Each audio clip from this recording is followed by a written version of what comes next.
За, шинжлэх ухаан танин мэдхийн Одон Мөндөр сувгийн Аадар Анир нэвтрүүлэг маань эхлэхэд бэлэн болж байна. За, энэхүү нэвтрүүлгийг хөтлөгч Зандаа болон хөтлөгч Ганс Өхмөний би та бүхэндээ бэлтгэн өргөдгөө. Өдрийн мэнд хүргэе. Өдрийн мэнд байна. За, энэхүү нэвтрүүлгийг та бүхэн маань NTV телевизээр болон 83.3 107 хостолгооноор Одон Мөндөр радиогоор хүлээн аван сонсож байна. За, нэвтрүүлгийн маань харин ивент тэтгэгчээр бол Төр Зогс Бууяар нөлөөллийн аяна хэрэгжүүлж байгаа Улаанбаатар Төмөр замын хамт олон маань болон Чанартай амьдрын өрөөтэй Мортин Резиденси хамт олон маань ивент тэтгэж байна. За энэхүү Аадар Анирын нэвтрүүлгийг одоо Тэнгэр талид 24 цагч болоог байгаа. Домог Харан хамтгийн явцлагч Монгол Улсын төрийн шагналд гитарч Инх Малайхын гигийн туршилт зориулж байна. За 1713 оны нэгэн өдөр би сүнсээ чөтгөрт худлаа хэмээн зүүдэлсэн. Бүх зүйл яг миний хүснээр л болсон.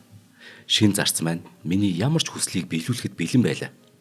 Тэгэхээр би тоглож чадах эсгийг чинь харьяа гэд нөгөө чөтгөрт би өөрийнх нь хийл хөгжмөө өглөө. Тэгсэн миний төсөөлж чадахгүй ур чадвараар бүр үнэхээр гайхалтай тийм санаац тоглоо үзэсгэлэнт их шиглэн taj тоглолоо. Үүнийг сонсоод би бүр ямар гайхсан гэж би бүр элбдүүлсэн юм шиг санагдаж бүр амьсгалж чадахгүй болоод тэгэд би гинт сэрчглээ. Зүүдээ би бүр хугасганч тэмдэглэж үлдээхийн тулд шууд хийлээ шүүрэн авлаа. Тэгэхэд битсэн хөгжим бол миний бүтээлүүдийн хамгийн шилдэг нь болсон. Тэгэд би түүнийг чөтгөрийн жиргээ гэж нэрлэсэн юм. Гэхдээ намайг хөгсөн аялгуунаас дэндүүх ялгаатай байсан учраас би хийл хөгжмөө эвдээд хөгжмийг үүрт баяртай гэж бүр хэлмээр санагдаадсан. Даанч би хөгжмийн таашаалгүйгээр амьдрах боломжгүй юм да. Ингэж нэг тэмдэглээд ийхүү зүүднээсээ үдэн алдартай чөтгөрийн санаатай бичсэн нэгэн эрхэн бол 18 дугаар зууны Италийн алдартай хийлж, хөгжмийн зохиолч, хөгжмийн онолч Жузеппе Тартини юм. За Тартини бол хийл хөгжмийн тоглолтыг бүр цоо шин үе шатанд аваадсан виртуоз хөгжимч юм. Виртуоз гэдэг бол одоо яг хөгжмийн хувьд хамгийн гайхалтай хөгжимчтэй гэлдэг. Манай Инх Малайх маань бол виртуоз хөгжимч байлаа шүү дээ. За Тартини хийл хөгжимд амьдралаа зориулсан нэгэн байсан. Тэгээд шинэ аялгуу тоглолтын өвөрмөц хэм маягийг бий болгосон тухайн үеийнхээ бүр хөгжмийн агуу багш юм. Харин анх хинч түүнийг хийлж болно гэж төсөөлж байгаа юм байна. Жузеппе Тартини 18 дугаар зуун хүртэл одоо Венецийн бүгд найрамд улсад хариалагдсан нэг Пирано гэдэг хотод төрсөн юм байна л да. Энэ нь болохоор 1692 онд төрсөн. Тэгэхээр энэ болохоор одоогийн Словен улсын хот болж явдیں۔ За нэр хүндтэй тийм албан хаагчин гэр бүл төрсөн. Тэгээд өөрөө ойролцоох сүмийн сургууль суралцдаг байж. Гэхдээ тэр сүмд л Тартини мэдээж анх хийлтэй танилцсан ба. Хийл хөгжмөөс гадна туйлзуур сэлмэд их дуртай. Тэгээ удалгүй бүр ингээд туйлзуур сэлмийн багш нар гэж дийлдэг болсон. Харин гэрийнх нь түүнийг хийлж биш, сэлмчинч биш, зүгээр ламл болохыг хүсэжсэн. Тэгээ сонирхсан зүйлийг нэгтээ гэр бүлийг нь хоригж дийлэхгүй шүү дээ. Нөгөөд чинь үгүй би хийл тоглоно, нөгөө туйлзуур сэлмээр тулднаа гэдэг. Тэгэхээр гэрийнх нь түүнийг Италийн Падуа гэх хот руу хуулийн сургуульд өмөөлөгч болохоор явуулчихжээ. 1708 онд. Ингээ 16 настай Тартини хуулийн сургуульд орсон ч гэсэн нөгөө хуулийн сургуульда сэлэм эргүүлдгээрээ том од болчихгүй оюутнууд дундаа. Сурагчдын хоорондын зодоонд ч гэсэн байнга дийлдэг болсон тэрээр өөртөө ингээд бүр ирэмшээд Неаполь хот эсвэл Франц явж сэлэмний багш болно гэд тэгэд зүрх зэрэг шулуужжаа. Гэсэн ч Тартини юу гэж бодох нь хамаагүй амьдрал өөртөө зориулсан өөр зураг байсан. Өөрийнхоороо шийдсэн гэсэн үг. Тийм ээ те. Ямар ч эцэг их хүүхдтэй үнэхээр гүжицэнд бол те нөлөөлж чаддгүй юм билээ шүү дээ. Хүүхдээ угаасаа дийлдэг хүүд юм билээ шүү дээ те. Тэгээд цаана одоо өөрийнх нь зурагдсан амьдрал байгаад шүү дээ. Тэгэхээр амьдрал одоо өөрөө нэгэнд үгүй чи бол ийм замаар явна гэсэн. Одоо тэр зам руу Тартини өөрөө ч хүссэн үсээгөө тэр зам руу оруулчих. Ингээд 18 насныхан босгон дээр Тартини өөрөөсөө 2 ихч буюу 20 настай бүсгүүд ухаангууд урлаад өөрийнх нь тэр хөрөнгө чинээ гарал үүсэл харалцгүйгээр ямар ч байсан гэрлэхээр шийдэж. Тухайн үед яадаг гэсэн хэрэг эцэг эхийн айцлалгүйгээр гэрлэх хориот байсан. Хэрвээ ингэж хориглох юм бол хэрв тэр одоо сүмийн хамлам хэрвээ уурлах юм бол энийг шорон чиж болно бүр цаазаар аваад шатаач болох. Тэр аимшигтай үе шүү дээ. Тийм аимшигтай үед шууд ингэ гэрлэхээр шийдэж байгаа байхгүй. Тэгсэн эцэг эхийн айцлалгүйгээр гэрэлсэн байсныг эцэг нь хожуу мэдчих. Тэгээд бухимдж гүйсэн эцэг нь Тартинид мөнгө явуулах болчихдээ. Энэ бол зөвхөн зовлонгийн эхлэл нь байна. Ингээд хууль бус гэргийтэй олчлоо л гэсэн үг шүү дээ. Хууль бус гэргийг Элизабетийн ядж хахад энэ Падуа гэдэг өөрийнх нь байгаа энэ хотын хамлам баггүй. Хамламын зээн баггүй. За. Хамламын зөөхөн. Аха. Тэгсэн хамлам маш уурлна. Энд чинь сүмийг одоо доромжилсан хэрэг болно. Тийм байна. Тэгэхээр энэ одоо хүргэн гэж хэлэгдээд байгаа энэ өөдгөө нөхрийг зүгээр байрж аваад гянтанд хорих ч юм уу эсвэл зүгээр шатаач болох эрх мэдэл байгаа шүү дээ. Тийм байна те. Ингээд мөрдлөг мөшгөлт эхэлнэ гэсэн үг. Юун залуу яач вэ гэдэг. Тэгэхээр нөгөө залуу Тартины хайртайгаа орхиод Даяанчийн дүрээр Ром хот руу зугацсан шүү дээ. Гэхдээ Тартины Ром хот хүрдгүй. Наан Падуа хотоос 350 орчим километрт байдаг Ассиси гэдэг хотын Гиген Францискийн хийдэд нэгэн хамаатан лам нь ажилладаг. Тэгэхээр тэр хамаатан ламынхын тусламжтайгаар нөгөө хамбын уур хилэнгээс нуух тэр сүмд нуугдчихж байгаа ингээд. Ингээд хийдэд байхдаа нөгөө хийл хөгжмө тоглоно гэсэн үг. Орган өөрөө тоглоно. Тэр нөгөө ширээд хамбан хөгжмийн зохиолч байхгүй тэр ширээд. Тэгээд түүнд ингээд Тартинд бүр ингээд илүү яг мэрэгжлийн түвшний хичээл зааж амлт нотыг одоо ингэн тэгнэ гэдэг ч юм уу те. Тэгээд Тартины тэнд нөгөө нуугдж байхдаа сүмийн найрал хөгжимд тоглодог болж. Ингээ 2 жил маш амжилттай нуугдж чадчихаа. Тэгсэн чинь мөргөлч олон зориулсан нэгэн тоглолтын дээр ишлэгчдэг баг. Яасан гэхээр хөгжимч чинь урталтаа ингээд нэг юутай хаалттай тэгээд тоглодог. Өөрсдийг нь харахгүй.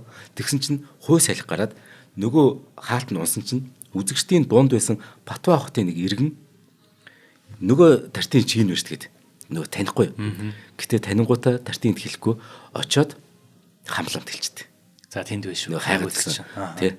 Нөгөө зээ охины чинь нөхөр гэгдээд нөхөр тэнд байна гэдэг. Ингээ Падуагийн хамлам болон гэргийнх нь буюу Элизабетийн хүртэл чихэнд нүрчиж. Тэгсэн харин хамлам яасан гэхээр Тартиныг 2 жилийн хугацаанд тэ нүглээ хангалттай намжилсан гэж үзээд эргэн ирэх зөвшөөрчтэй. Зөв.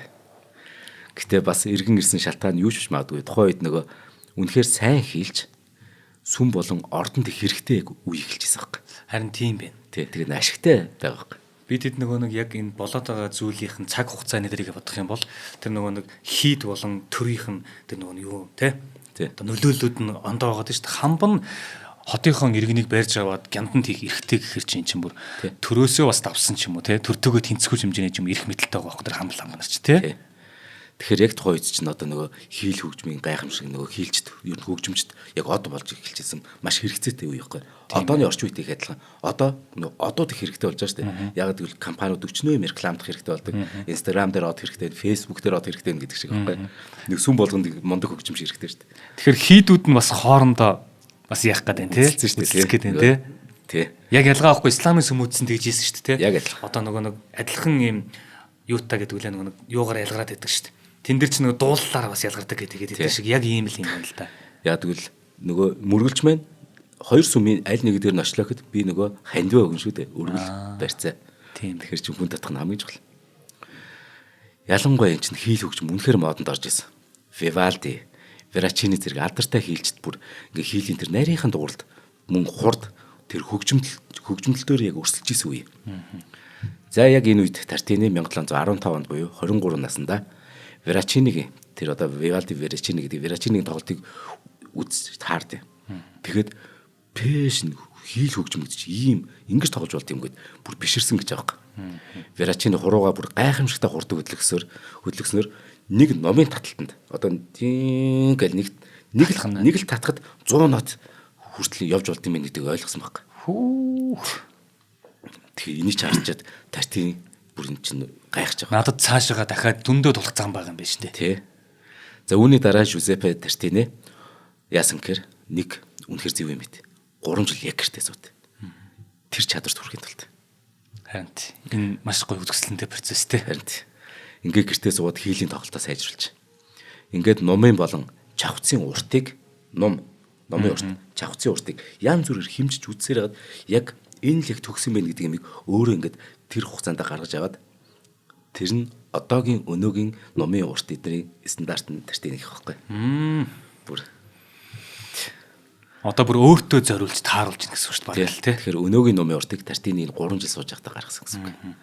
Ингээ 29 наснда Тартини Падуа хотын ордны найрал хөгжмийг бүр удирддаг болж. Энэ найрал хөгжим бүр Европ дээр алдартай. Үнэхээр алдартай. Тийм учраас энэ түнд нөө олон улсаар аялах бас боломжийг гаргаад өгөхгүй. Яг энэ үедээ өөрийн анхны бүтээлүүдэд тойрж эхэлсэн ба. Ингээ 1720 онд буюу 28 наснда Праг хотод 6 дугаар Карл хааныг хаан сэнтэд залах ёслол дээр бүр ингээд хажууд нь хийлээд тоглож илж шүү дээ. Тийм одоо нэр нөлөөтэй болсон гэсэн үг. Тийм ээ. Одоо чинь хичнээн мянган хөгжимчд, хичнээн мянган сүмийн хамгийн шилдэгүүд мэлдгүүдээс явсаар байгаа тэр дээр гарч шүү дээ, тий. Яг үнэ тий. Бүхлүүд хааныг тийм байна. тий. Праг хотод 3 жил болсон ба. Тэгэхээр тухайн үеийн алдартай хөгжимчдтэй тэнд уулзаад тэрний дараа Тартини Падуа хот руу бүр мөсөн буцчаа. Захиж би ер нь одоо миний үүсэх юм дууссан гэд. Одоо би өөр юм зорино гэд. Буцаж ирээд 1728 онд 36 наснда өөрийн хийлийн сургуулаа байгуулд. Үүнээс хойш 40 жилийн турш энэ сургууль яасан гэхээр Европын хаад ноёдууд өөрсдийн хөгжимчдөө түүн рүү мэрэгжилд ирсүүлэхээр илээд. Тэгэхээр өөрийгөө үлдсэн амьдралаа соён гэгэрэлд өгсөн гэсэн үг. Энэ агуу хөгжимч. Тэгээд өөрийнх нь төрлөх хот руу тэрийг аваач тэндээ нээж нэгдэг чинь тэр хотынхоо хөгжлөний танигдтал мэрэгдэл бүх юмд нөлөөлж байгаа тэр бол. Зүүн бааз тий. Ингээ ирж байгаа сурагч нь ихэнхдээ нөгөө хунтайж нарын хөгжимчд байсан сургалтын 2 жил орчим үргэлжлэнэ. Тартиник одоо тэр бүх улсын тэр эзэн хаад хунтайж нар тэр хөгжимчд бүгдээрээ нэг л үгээр өргөмжлөдөг байсан. Maestro della Nazione гэдэг үндэстнүүдийн их багш гэж. Ингэж бүр өргөмжилж. Сурагч нь түүний хөгжимдөх арга техникийг сурчаад Европ даяар одоо дэлгэрүүлж байгаа гэсэн үг. Тийм байна. Гэтэ Тартини өөрөө сурах бичиг гаргаагүй ч гэсэн ийм нэг номын урлаг гэдэг 50 вариацаараа хэрхэн олон төрлөөр хөгжимтгийг заасан тэр хийлийн толийг зохиосон гэд хэлдэггүй мэн л да. Вариац гэдэг нь одоо нэг богино хэмжээний нэг ийм аялгау гэсэн үг л дээ. Янз бүрээр тоглодог. Тэгэхээр тэр 50 вариацаараа ер нь бүх ингээд нэвтрхий толийг баг хийцэн гэсэн үг.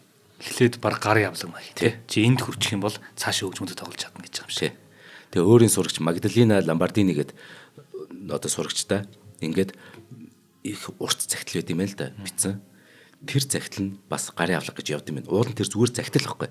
Тэр цагтл нь яг анхаарал уншвал хийл дээр яг юуг яг яаж сургуулах хэрэгтэйг маш тодорхой бичсэн байт. Шавьтай зориулаад. Тэр нь бол одоо ер нь бас тий тойл гэж баг үздэг. Ингээд Жузеппе Тартини алдарт бүр агуу Моцартын дам багш нь байсан гэж хэлэхэд бас хэлдэггүй. Яг тэгэхээр Моцартын аав чинь өөрөө бас хөгжимчин Леопольд Моцарт тий. Леопольд Моцарт болохоор энэ Тартинигийн бичсэн олон онлоос хийлийн өөрийнх нь сургуульд ашигладаг байснаар ингэ батлагдаж байгаа. Тэгэхээр дам багш нь гэсэн үг Моцарт. Тийм ээ. Тэгээ Тартини байгальтай өөрийнх аль болох ойр байж тэр байгалыг хөгжмөөр их дуурайхыг хичээдэг байсан ба. Тэгж жагаад нэг физикийн нэгэн үзэгдлийг нээж. Хоёр өнгийг яг маш цэвэрхэн тоглож чадвал жишээ нь да гэдэг ч юм. Энэ хоёрыг яг зэрэг дуурал энэ хоёр өнгийн хосол гарч ийн штэ. Тэгсэн чинь яг хэрв цэвэрх яг дуурч чадвал 3 дахь хосолсон аялгау сонсогддог юм байна. Энийг Тартини тонус гэдэг. Манайхан YouTube дээр хайгаарай. Тартинигийн аялгау гэдэг байхгүй. Тартиnig өнгө гэж энэ мэргэжлийн хэллэгт хэрэглэдэг. Энэ бүр физикийн үзэгдэл гэсэн юм. Энэ үзэгдлийг нээсэн. Тэгээд бид нар эмнэлэгт ингээд нөгөө сонсголоо шалгуулахад ингээд нэг сон дууны өнгө гэдэг чинь ингээд нэг сонин ингээд болоод тэр өнгөний найрслыг Тартинигийн өнгө гэдэг юм бас. Тэгээд ингээд тий тэр ингээд байдаг шүү дээ. Тартиnig өнгө гэдэг юм байна. Энийг Тартини бас нээсэн юм байна. Тий. Наад хүн чинь одоо бүр яг юу хийчлээ. Соён гэгэрчлээ тий. Ингээд бүр гүн рүү н орчлоо. Утгыг өөр газараас хайгаад байна шүү дээ. Тий. Өөрөө баг бүтээгээд байна шүү дээ. Ингээд Тартини ардын дуу, бүжиг, уран зохиолоодоос өөрийн бүтээлүүдийн сэтлийг олдог ба. Тэгээд ингээд за хөгжмийн ингээд зохиолоо бичлээ шүү дээ. Бөө нотнууд л байна шүү дээ. Нотнууд дээр ишлэл ингээд үгнүүд бичиж болно шүү дээ. Ингээд гоё ингээд шүлэг ч юм уу, нэг богино өгүүлэг ч юм уу, зүгээр ингээд нэг хэдэн мөр ч юм уу тий. Тэрийг гэхдээ ингээд тусгай кодоор бичдэг. Тэнгүүд бид нарт одоо яг одоо хоёулаа Тартинигийн зохиосон нэг тэр чөтгөрийн сонат гэдэг жишээ зүйл байлаа гэж бодъё л да хоёулаа зохиолын. За хоёулаа нот мэддэг чинь нотыг уншаад дээр нь байгаа тэр үгнүүдийг ойлгохгүй. Юу ч юм бол гэд. Энийг 1935 онд саяхан нээсэн. За. Тэгсэн чи тэр нь үнэхээр гоё зүйлүүд байсан юм байна. Заримдаа байгалийн гоё зураглал байдаг, заримдаа хайр дурлалын шүлгүүд байдаг. Эсвэл гоё хайртай зохиолч нөгөө Петраркийн ишлүүд нь байдаг юм байна. Тэр нөгөө юуг нь кодыг гаргаж чаар. Жишээ нь ингэж аахгүй. Нэг амар гоё хөгжмийн зохиолын тэр дээр нь байгаа ишлэл нь жижигхэн хараацай гоо бөгөөд сайхан. Далайн зүг нисхийн тулд үүрээ орхин одондоо гээл тэгэл яг ноотнууд нь эхэлдэг. Тэнгүүд өөр хөгжим нь эхлэхдээ гашуу нулимс минь гашуу нулимс минь гол горих болон урсаж сэтгэлийн шаналлыг минь урсган авч одооч гэдэг ч юм. Энэ бүр сэтлэн ч юм уу эсвэл яг үнэхээр тэр бүтээлийнх нь одоо сүнсэн гэдэг ч юм уу тэр юмуд нь эндээ байгаад тахна шүү дээ. Ингээд Тартини ерөөсөө өөрийн амьдралдаа туйлын сэтгэл хангалуун амьдэрсэн хүн ба. Насан өтөл болтлоо нөгөө эхнэр Элизабетийн хамт амьдэрсэн. Хамбин зэтэй. Харамсалтай гэхдээ тэд хүүхдтэй болоогүй. Тартини бол маш сайхан сэтгэлтэй. Ядууст бүр үнэхээр их тусалдаг. Ядуу мөртлөө тийм авьяаслаг хүүхдүүдийг бүр өөрөө үн төлбөргүй сургадаг тийм хүн байсан. За ингээд маэстро өндөр настай болсон хойноо ч гэсэн ням гариг бүр нөгөө Падуа дахь Гигэ Антониогийн сүмд очиод Эзэн хаан гэдэг сонатын адажийг өөрөө тоглодог байсан ба. Ингээд Жузеппе Тартини 1770 оны 2 дугаар сарын 26-нд таалдсан бөгөөд нас барахаас яг өмнөхөн Жером Лалон гэдэг Франц эрхэмд энэ нөгөө сая түүхийг эхлүүлсэн нөгөө зүүд байсан шүү дээ. Энэ түүхийг өөрөө ярьсан бэл. Яг нас барахаас өмнөхөн яг юу болсныг би чамд хэлье. Би сүнсээ чөтгөр тудалсан юм а гэд. Ингээд өөрийнх нь зүүдийг ярьцдаг байхгүй. Ингээд түүнийг нас барснаас 23 жилийн дараа буюу бүр 1793 онд л нөгөө хийлийн урлаг гэдэг эмхэтгэлт нь чөтгөрийн жиргээ гэдэг энэ бүтээлийг бүрэн ихээр нийлсэн ба. Тэгэхээр амьд ахуйдны чөтгөрийн жиргээг нийтлээгүй. Энэ Тартинигийн чөтгөрийн жиргээ буюу энэ хийлийн соёл минорын одоо энэ сонатыг тоглохын тулд өнөөдрийг хүртэл олон зуун хийлчэд хурууныхын өндгийг бүр цэврүүтүүлэн өөрийнх нь гарын шүрмсэд бүр татуулан байж энэ одоо хөгжмийг бэлддэг гэсэн үг. Зөвхөн чөтгөрийн жиргээч түүний бичсэн 150 концерт 200 гаруй хийлийн эрхлэлд аялуулж мөн адилхан хөгжимчдөд хатуухан хоолой. Жузеппе Тартинигийн төрсэн энэ Пиран хотод одоо түүний нэрэмжтэй талбай ба. Тэгэд үндэсний нөгөө их багш гэдэг өргөмжсөн энэ хөшөөний өмнө энэ бүтээлийн тэмдэг бараан агаад нууцлаг гоцлыг яадаг гэхээр дэлхийн алдартай хийлчэд өөрсдийн ур чадрыг сойрхын тулд нөгөө яг тэр хөшөөний хажуу тоглож байгаад чөтгөртэй гэрээ байгуулахыг хүлээгээд тоглоос зогсож байт. Тийм ээ. Одоо тэнд мэдээж нөгөө нэг бичигдсэн юм байхгүй л байх л та тий. Одоо бичигдсэн хуурцаг ч юм уу сонсч ихээр пинц ч юм уу байхгүй байгаа шүү дээ. Тэгэхээр тэнд ингээд нэг маш том нэг юм зэрэг тогтоогод өгсөн. Тэрийг чи чаддаг болж ийж тий.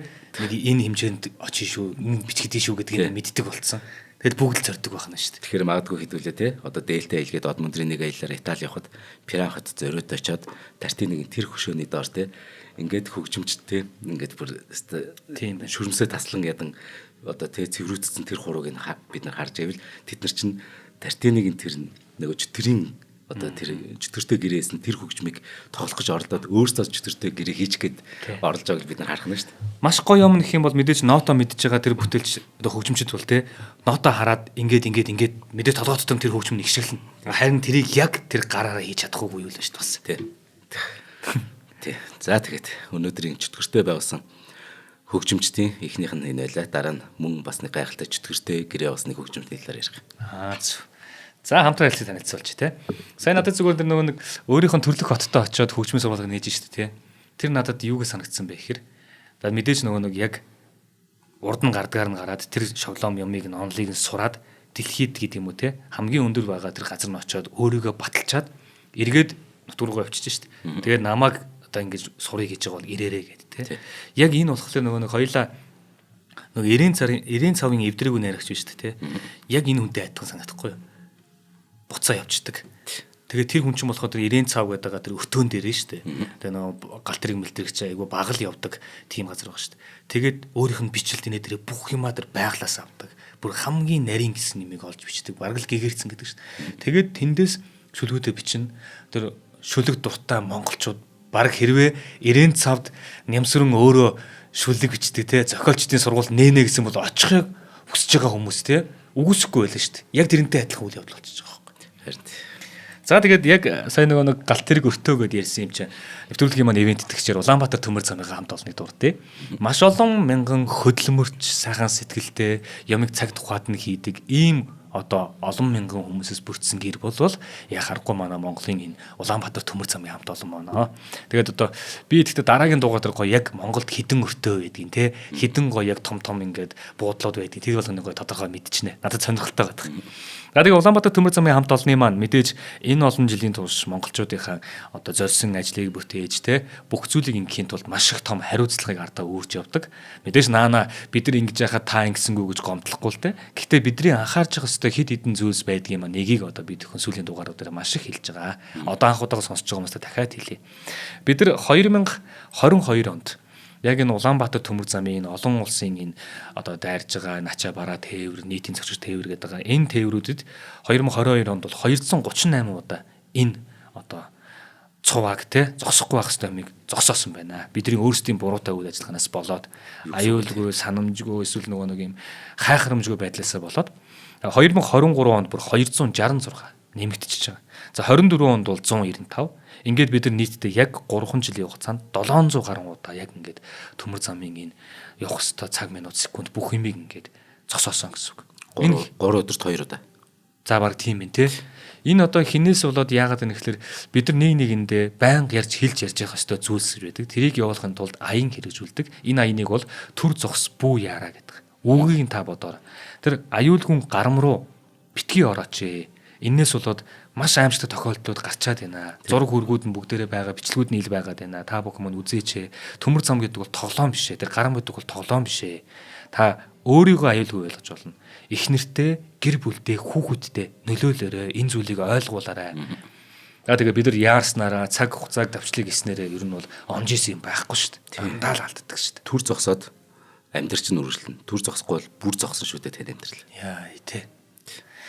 За ингээд төр зогс бүү яар нөлөөлийн аяныг хэрэгжүүлж байгаа Улаанбаатар төмөр замын хамт олон маань таныг төр зогсоорой бүү яраараа энэ гарман дээр аюулгүй байдлаа маш сайн хангаарай бити амжиж гарна гэж бодоорой гэдэг энэ зүйлийг л хэлүүлэхийг хүссэн юм аа. За тэгээ Улаанбаатар төмөр замын хамт олондоо баярлалаа. За баярлалаа. За тэгээд энэ чөтгөртэй гэрээ бас хөгжимч ингээд энэ дугаараа тэр домог болсон инх малайхтай одоо гэгээн дурсгалан зориулж байгаа. За ингээд Тартины таал төгснөөс 12 жилийн дараа 1782 оны 10 сарын 27-нд Италийн Генуэ хотын нэгэн гэр бүлд 3 дахь хүүхэд төрж байгаа юм л да. За. Дутуу төртөй хөөрх юмт. Дутуу төрсөн бяцхан хүүдээ эцгийнх нь бүр ихэд санаа зовчихсон. Тэгсэн нэг өдөр нөгөө тэр ээжийн Тереза гэдэг байхгүй. Ээж Тереза нь сахиусан тэнгэр зүүдэлтэй. Тэгсэн хүүгийнх нь гайхалтай хөгжмийн ирээдүг нөгөө сахиусан тэнгэр зөгнөжгүй. Энэ бол үнэхээр гайхалтай хөгжимч болно гэд. Тэгэхэд нөгөө зүүднээс ирчээд нөхөртөө хэлсэн чинь нөхөр нь үнэхээр их баярлт. Нөгөө худалдаа эрхэлж нэг тарчигын амьдралаа залгуулдаг байсан аав Антонио нь болохоор өөрөө яг их баярлсан гэр өөрөө хөгжимд маш их дуртай. Тэгээ мандлын тоглоод нэмэлт орлого олдог бас амьдралын хажуугаар. Ингээд аав нь хүүдээ 5 настайгаас нэхлээд хөгжим зааж эхэлтэ. Өөрөх хэмжээнд. За нөгөө хүүг нь Николо гэдэг. Николо хүү 7 настайгаас хийл хөгжим ингээд эзэмшиж байгаа. Ингээд гэхдээ аав нэг л юм анзаарсан. Энэ байглаас зайсан онцгой сонсголтой юм байна. Манай эхнэрийн тэр зүүдэлсэн сахиусан тэнгэр яг үннийг хэлсэн юм байна гэд. Үнэхээр тийм ихтгэл өмчтэй болох. Итгэж байгаа. Тий. Яг тэгвэл онцгой тохиолдол бол онцгой тохиолдол тийм бид нар мэдэхгүй байж магадгүй. Яг тэгвэл бидэнд тийм тохиолдог юм чи. Энд чинь нөгөө саяд ч юм тэр тохиолдог нэг тохиолдлуудын талаар бид нарт адрент дээр ярьж байгаа шүү дээ. За ингээд хийл ингээд нэг дор олон цагаар тоглохоос ингээд залхаж байгаа нөх хөвгүн чинь. Тэнгүүд аавынхан заагаад тэр нөгөө хөгжмийн хичээлээс нь зүхтах орлого гэж. Гэтэл аав нь хүүгээ бүр харанхуй амбаар түгжээд тэнгүүд өмг талахч өгөхгүйгээр сурхаа шийдсэн. Милийн харгас аргаар сургая гэд. Нөгөө хүслэн тий. Тэгсэн чинь нөгөө хүү чинь өөрөхэд бяцхан хөөгч шүү дээ. Ядарч туйлдсан. Тэгээд нөгөө ус хоолны тусгалаас болоод комд ороод ухаанг болцдог байхгүй. Аав нь тэгээд нөгөө амбаараас олсон чинь гүн ухаанг. Тэгэхээр газ эмч дуудсан чинь эмч ирээд хүүг нас барсан байна гэт. Ингээд уу гашууд авцсан эцгийнх нь хүүгээ оршуулгалж тэгээд ингээд салах ёслохыг ингээд хийж ааш та ингээд нэг авсанд хийцэн тий. Тэг ингээд нөгөө оршуулгын газар л ингээд мөрөн дээр ингээд мөрлцэн ингээд хүмүүс явж исэн чинь гів мэдгийн Николо нүдэ нэгэ босоод иртээ. Нөгөө нас барсан хүн чинь тэгээ авсан дотроо суудсан ингээд цугласан хүмүүс рүү ингээд бүгд рүү гайхаарц. Нөгөө хүмүүс өөртөө гайхацсан. Бүр ингээд Николо хүү хинтээ ямар гэрээ байгуулчаад амьсныг нь чөтгөрд мэдэх. Харин тийм байх тий. Эмч нь хүртэл өнгөрцөн гэдэг хат. Харин тий. Тэгээ бүр оршуулах хэсэл нь болж байгаа. Чинь тэгэхээр чи мэдээж гарах хүртэл бас 2 3 хоногийн өдрүүд өнгөрнө шүү дээ тий. Тэр хугацаанд хүртэл байхгүй л байсан биш. Тий. Тийм байна. Ингээд хүү амилчтай ирнэ. Хинтээ ямар гэрээ байгасан чөтгөр бүү мэдгээд байгаа шүү дээ. За үүний дараа аав нь дахин амьсаг хүүгээ за одоо ихэр заах вэ гээд. Тэгэд хийл хөгжмөнд байруулад аав нь чам заахгүй мэнэ би зааж чадахгүй мэнэ. Миний хүү яг жинхэнэ багш дээр очигээд анхны яг хийлийн багш Жовани Червето гэд нөхрийг хөсөлж байгаа. За одоо би бол чамайг ахаад аална гэд. За ингээд Никола хөгжмөдөө яг энэ үсийг жинхэнэ гоё яг донтож эхэлт юм бүр автчих байгаа гэсэн үг л дээ. Ингээд өөрөө хөгжим зохиодог болж бид нар 10 настай хүүхдийн талаар ярьж байгаа шүү бүр. За энэ нөгөө нэг яг жинхэнэ нөгөө сая дуу тэр бомдуу нэг тохиолдол яг болоод байна шүү дээ. За ингээд 11 наснда Никола хөө Генуя хотын сүмүүдэд ингээд тоглодог болж өөрөө очиод тухайн үеийн Генуя болон босод нөгөө хотын сүмүүдэд зөвхөн шашны ч биш бас энгийн хөгжим тогтох нөгөө тоглох тийм уламжлал бас тогтцсон. Харьцангуй нөгөө шашин чинь бас гайг болсон байсан. Би тэгэхээр гоё хайрын тухай ингээд хөгжим тоглож болно гэсэн үг. Ядчил хүн шашин биш юм ахад хөгжим тоглох гэж болон сонсох гэж тийш очдөг л байна тий. За ингээд Никола хүүгийн гайхалтай тоглолт хөгжмийн зохиолч Франческо Неко мөн Сан Флоренцо сүмийн найрал дуу хөгжмийн удирдаач Жакомо Коста гэдэг энэ мундаг эрхмүүдийн анхаарлыг татчихгүй. Энэ ч үнэхээр Моцарт битгам шиг л байгаа юм чинь амьдрал нь. Тэгэхэд нөгөө удирдаач чинь нөгөө хүүд хичээл зааж эхэлжээ. Ингээд хүүгийн амьдрал нь эрс өөрчлөгдөж одоо нөгөө урлагийн тэр олон алдарснуудад танилцжаа гэсэн үг. Гол нь биечлэн болон нөгөө ном зохиолын бүтээлийн хуваарьтай. Ингээ хөгжмийн боловсрол нь сайжирсан ч гэсэн бичиг үсэг нь бол нэг тийм сайн сураагүй. Яг энэ хүн зөвхөн яг хөгжим тоглох гэж энэ хороод ирсэн гэмээр л байсан ер нь.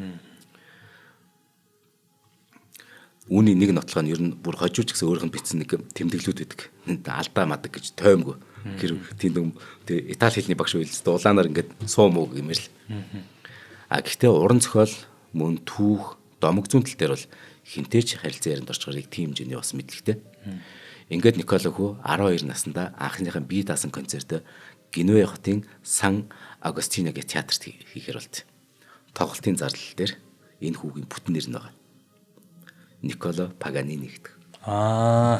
Паганини юм уу тий? За ингээд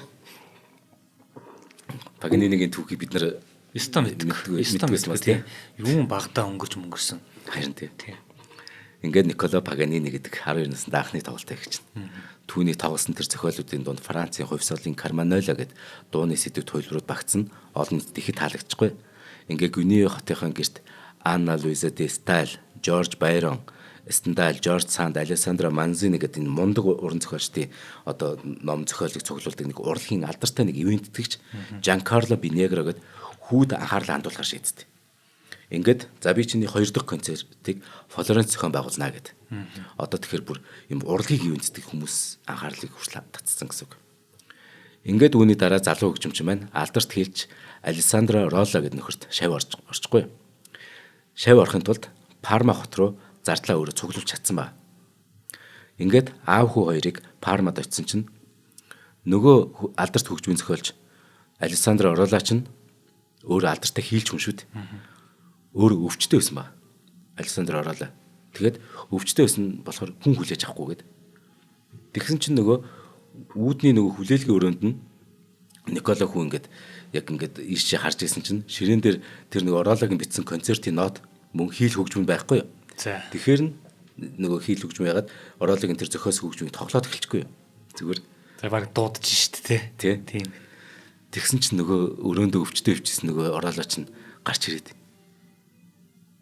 Хин сая тоглосон те. Юу болсон? Гэхдээ тоглохын сонссон байгаа шүү дээ. Ерөн зүгээр ингээд зориуд сонсчоод гарч ирэнгүүт нэг үг хэлдэг байхгүй. Надад энэ хүүд заах юм байхгүй гэдэг. За. Тулгаа хийсэн байхгүй. Гэхдээ энэ чинь нэг хөгжимчд угаасаа ойлгож тийм өөрийнх нь бичсэн нот яаж бууж байгааг бүгдээрээ мэдчихэж байгаа шүү дээ те. Гэхдээ би чамд өөр нэг мундаг хүн рүү явуул гээд өөрөөсөө мундаг хүн рүү явуул гээд Фердинандо Пайер гэдэг нөхөрлөг илгээж тэгсэн чинь нөгөө мундаг байх чинь сонсч яснаа. Надад заах юм байхгүй гэдэг. 12 настай хүүхдийн талаар ярьж байна. Тэгээд Гаспаро Грети гэдэг нөхөрлөг явуулчих. Нөгөөд нь бүр гарамгай амтны юм байл. За ингээд Гретигийн удирдлагын дор Паганини хэдхэн сарын дотор одоо хийл хөгжим зориулсан 24 фуга буюу одоо нэг өнгнөөс нөгөө өнгөд шилжсэн нэг богино аялгуунууд. Дээрээс нь хөгжимт жүжиг тэрч байтугай хийлийн концертын зохиолуудаа ингээд тэнд хүүхд гаргаж байгаа. Ингээ олон нийтэд хүлээн зөвшөөрсөн од болж хөрж жоо хүүхд.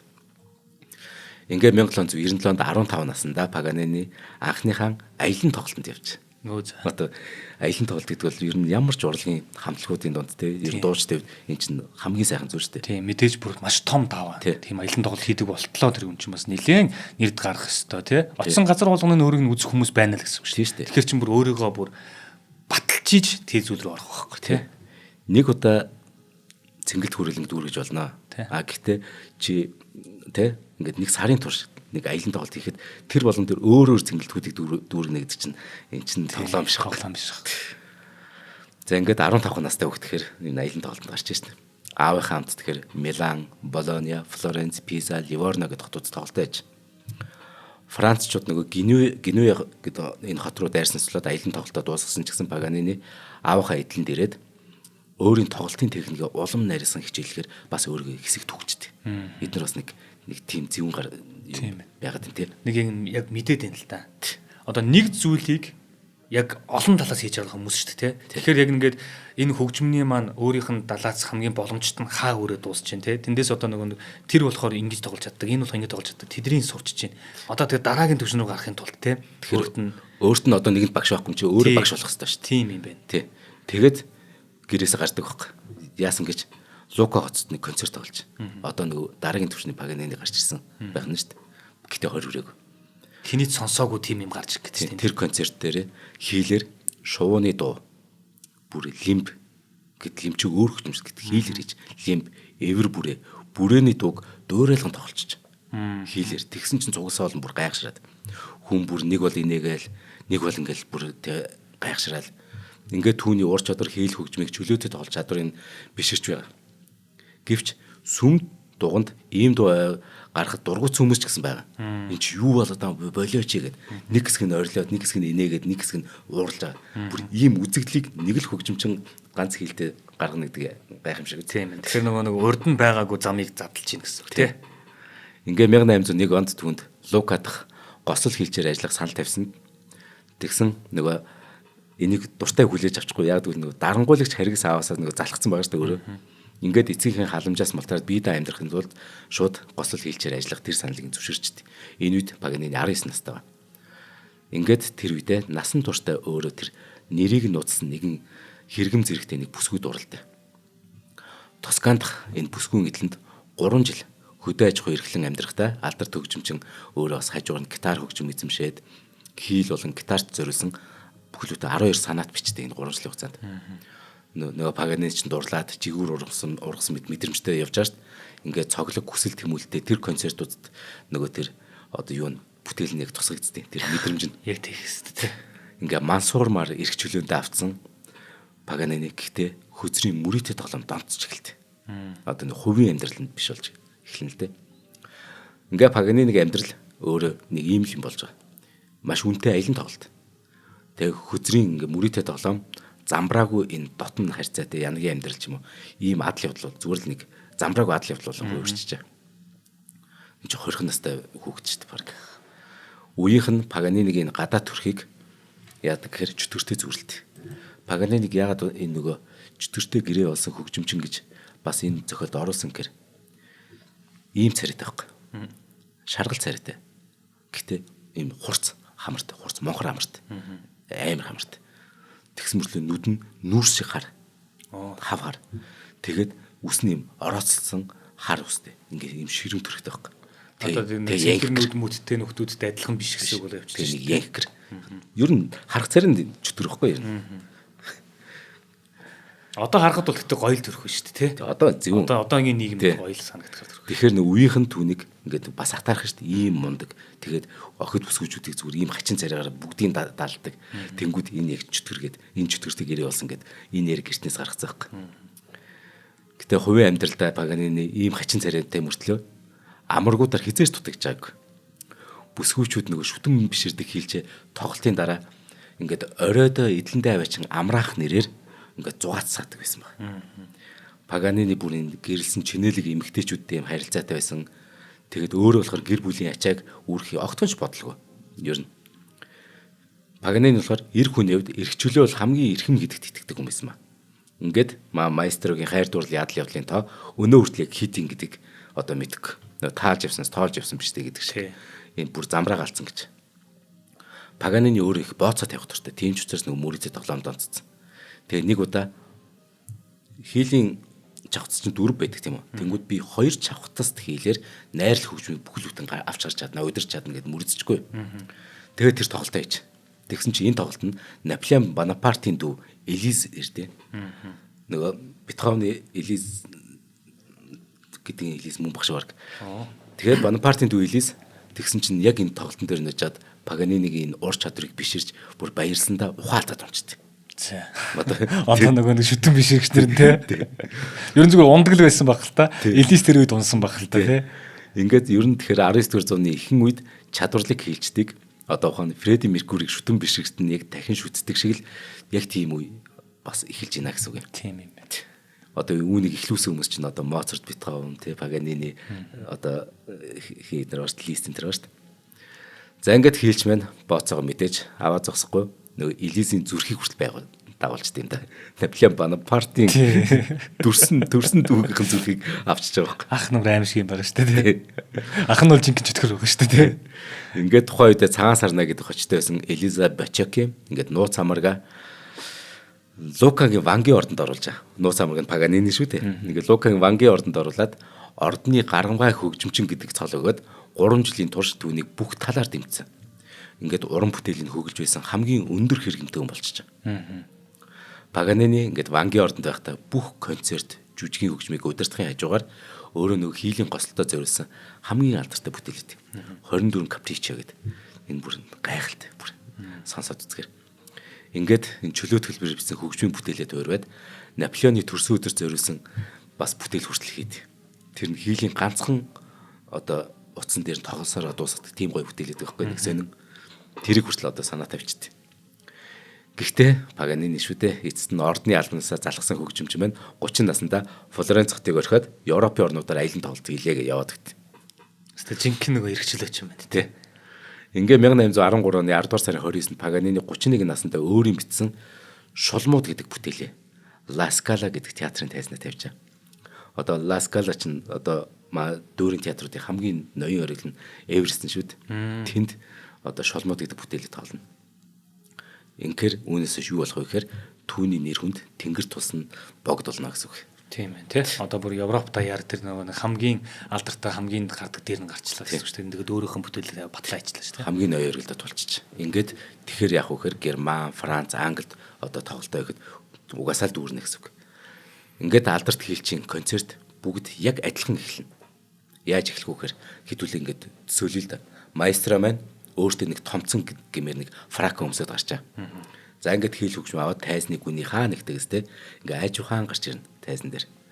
Тэгээ хэдхэн секунд зогсож танхимыг ингээд тойруулан харснаа тайзны гол руу нэг ив хавг алгаж очиод огцом ёслно. За ингээл тэгэл тоглож эхлэндэ. Паганигийн тоглолт бүр төгс байдаг учраас мэдээж агуу хийлч хөгжмийн зэмсгийг бүрэн удирдах түүнээс бүр ямар ч дуу гаргаж чаддаг гэсэн мэдрэмж үзэгчд ингээд бүгдэнд нь төрж байгаа. Энэ яг л ич хичиг. Зөөлөн урсан эсвэл өөлж инээсэн айлгой өөр хоорондоо нэгдээд танхимд ич хэдийн тэр орчин үүсгэж. Сонсогч бүр ингээд мэдрэмж тэр айлгууны эргүүлэгт нь өөрийн ирэхгүй автна. Ингээд бүр юу болж байгааг ч ойлгох байл зүйлдэ. Энэ бүхэн гэхдээ гинт дуусна.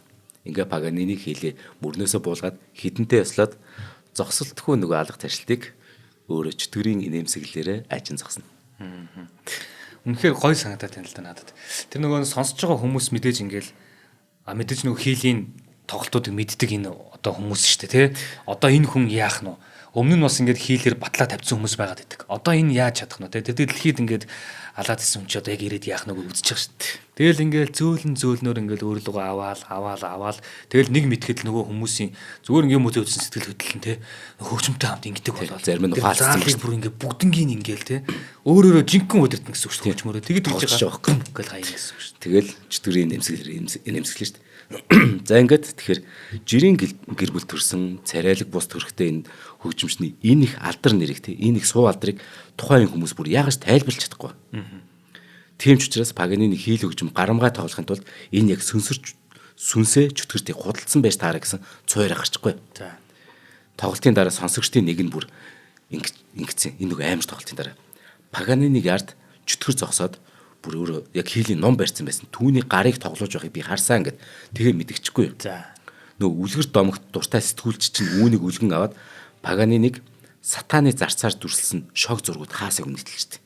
Энэ нь бас эргүүлээд маш том сурчлага болж байгаа тийм. Ингээд чөтгөртөө тохиролцсон тухай түүний дүрийг улам нууцлаг болгоод Паганини өөрөө карьерийн төгсгөлд дэлхийг өөрөө Паганини ингэж хэлдэг. Би өөрөө карьерийн төгсгөлд дэлхийг зочдуулах би нууцаа дэлгэнэ гэд өөрөө тэрэн дээр давсан цацчихдаг байхгүй.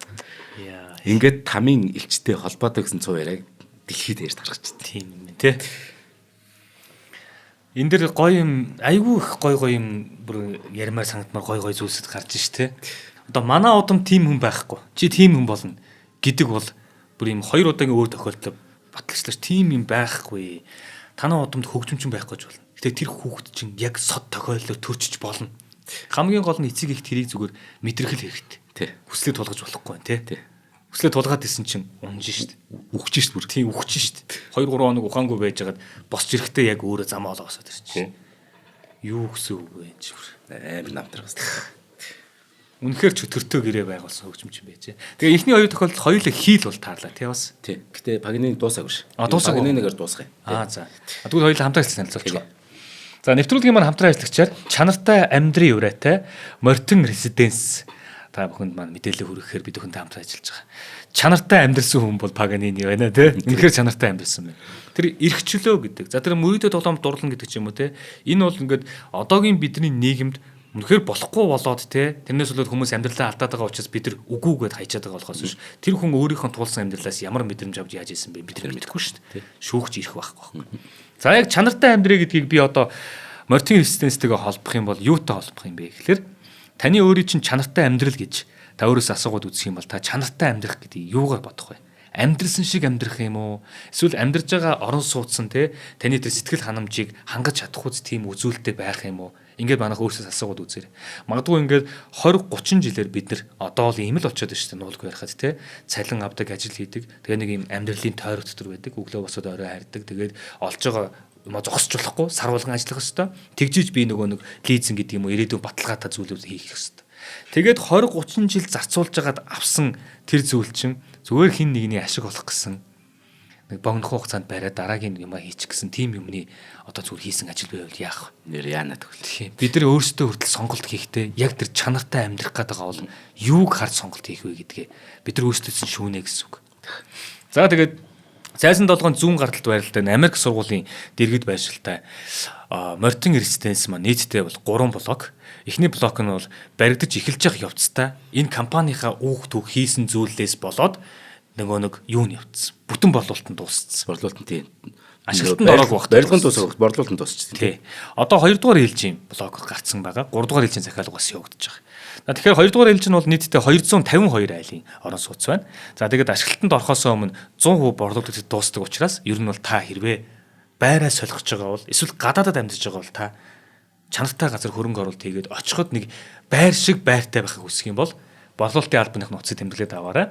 Утас нь 76 тэг 67 9 70 2 За тэгээ Facebook хаяг нь бол Мортен Резиденс гэд хайхлаар гараад ирнэ. За тэгээ та бүхэн илүү дэлгэнгүй мэдээллийг чанартай амьдрий гэсэн тэр үгэнд нь юу байгаа гэдгийг илүү та судлаад үзээрэй. За тэгээ ивент тэтгэж ажиллаж байгаа Мортен Резиденс хамт олондоо баярлалаа. За ингээ 34 наснда Паганини 22 настай дуучин бүсгүйтэй дотн харилцаатай болж Антонио Бианки гэдэг өөрөөс 12 дөө.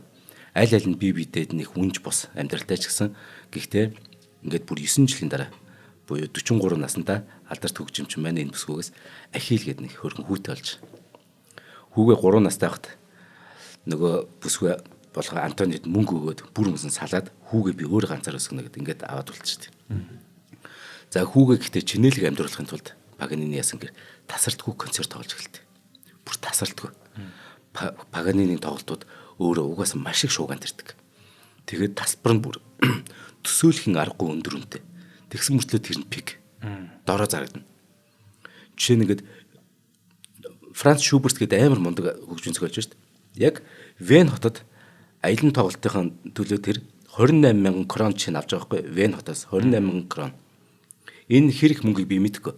Гэтэ яг тухайн үед яг зэрэг тоглолт хийсэн Франц Шуберт түүнээс 800 дахин бага мөнгө авсныг бол мэджээ.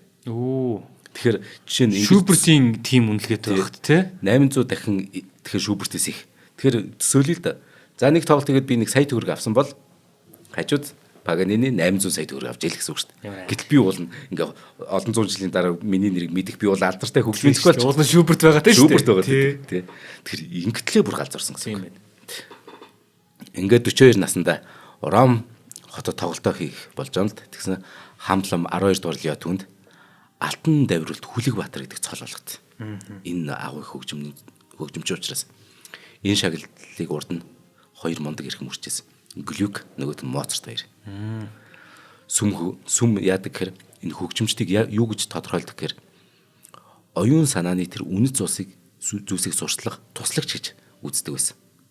Тийм учраас Хендел, Бах, Моцарт гэдэг энэ мундаг эрхмүүд хөгжим шашин хоёрыг тэр холбох замыг зассан гэж сүмийг үздэг.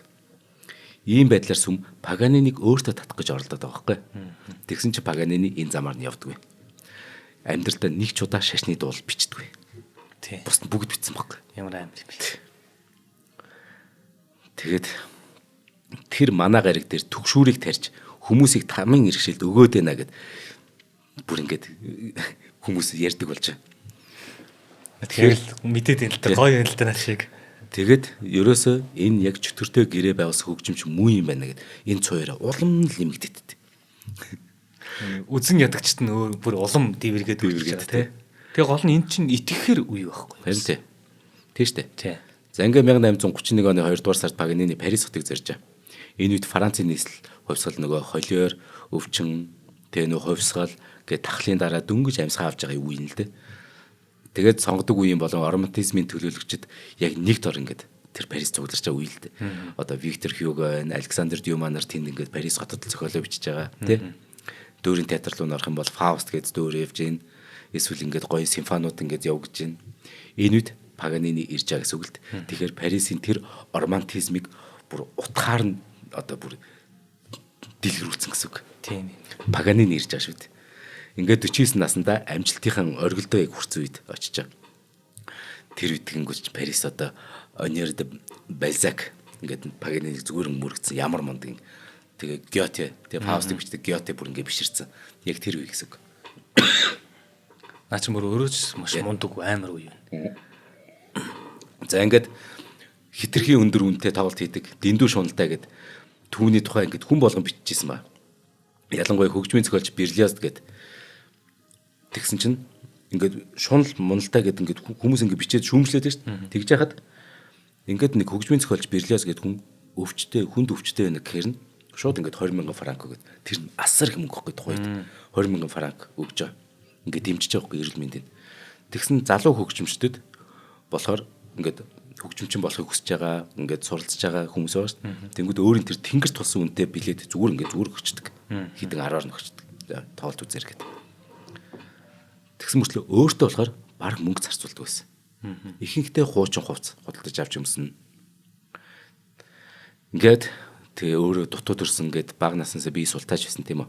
Уран бүтээлдээ автан эрүүл мэндэд анхаарал хандуулаагүй.